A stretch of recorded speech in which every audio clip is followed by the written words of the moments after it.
Hello, I'm Trevor Griffiths. I'd just like to spend a few minutes now sharing with you a little bit of the background to where emotional logic came from and what it's all about. Where does it go when we start talking about emotional logic conversations that people might have? It all started out really from thinking about what makes life turn around, what keeps life on the move. It's really largely around what we love in life and what sometimes things don't work out well for us. By love, I don't just mean romantic love. I mean the sense of connection with something beyond ourselves that is valuable to us, that is important to us.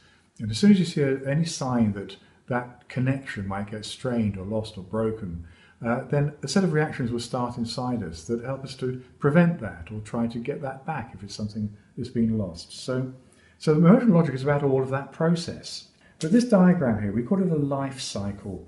And in the middle, it shows everything revolving around this sort of creative connection with people or things that are different to us. There's diversity in order to keep life on the move.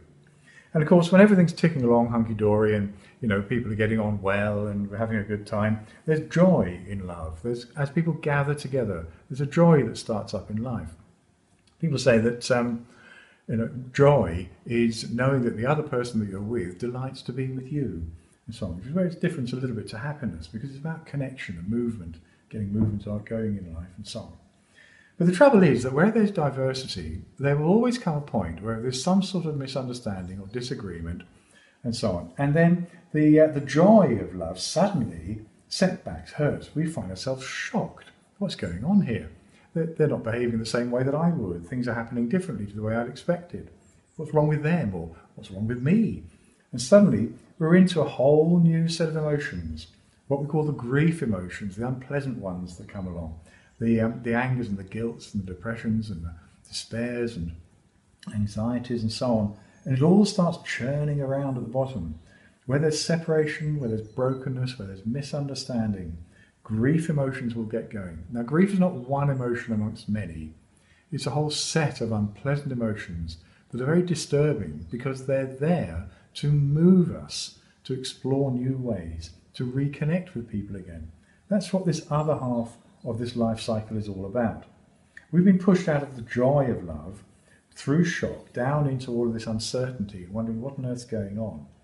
And it might feel overwhelming, but there's a purpose to it. And these two emotional stepping stones, as we call them, bargaining and acceptance, are what we call the growth points that are built into this lots reaction of several different emotions, unpleasant emotions that work together to help us to adjust. So having coming through all sorts of messy, turbulent whirlpools of unpleasant emotions, we try and land on a couple of firm stepping stones to get ourselves organised and balanced, get our thoughts and our emotions working in partnership. And this is the really important corner of the life cycle. This is where, having got our balance and our poise together, we can explore new ways to reconnect with others when events have pushed us out of a comfort zone. But it's all about naming what it is that we've loved and lost, which doesn't just mean a person, but it could be the prospect of promotion in a job. It could be my wallet. It could be the holiday that we were having. It could be that the friend didn't turn up as expected, and I'm afraid of losing the friend. But we've got to name what it is that we love. And in emotional logic, we make up loss reaction worksheets that people can list these things. But the point is, these two stepping stones can help to shape the way our life goes, where we explore and bargaining, what can I do to get back something that I had before, that I really value, that I'm missing, I've got this empty hole in me, I want that back. That's bargaining, it's finding new ways to get that back. But sometimes things really have permanently gone, there's nothing we can do. So acceptance is where I've got to recognise I've got limits. But it doesn't reduce us, it says, okay, I'm limited over that for now, but what else in life can I explore? So both of these are about exploration. Given that I've got to let go of that, what else can I put my energies into exploring? And both of these, as you learn emotional logic, you'll find that you build relationships with other people better. That's what it's all about, so that the joy of love is restored.